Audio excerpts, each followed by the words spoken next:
শ্রীকৃষ্ণের কনিষ্ঠ আঙ্গুলে তোলা গোবর্ধন পর্বত। আমরা বৃন্দাবন ব্রজধামে এসেছি। গোবর্ধন পর্বতে ঘুরিয়ে মঠে আমরা ভিতরে মঠটা একটু ঘোরার দরকার।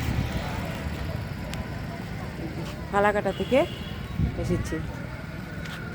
ফালাকাটা গৌরীয় মঠে কৃষ্ণপ্রভু। আমাদের কালকেই সব ভ্রমণ তীর্থ শেষ, তাই আজকে একটু ছাদে বসেছি। তো ভাবলাম একটু এখানকার স্টেডিয়াম, এই যে আমাদের প্রভুজি মহারাজজি, উনি আজ যাচ্ছে গৌরীয় মঠে, ফালাকাটা গৌরীয় মঠে মন্দির আনতে, এই মন্দিরের বিগ্রহ আনতে। এখানে প্রতিদিন পরিক্রমা হয়। আর ওই যে দণ্ডি কাটছে,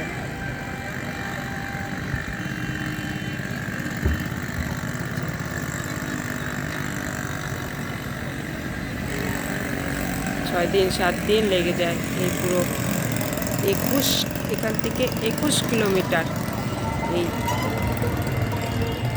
গিরিরাজ পর্বত পরিক্রমা করতে আর দণ্ডি কাটতে।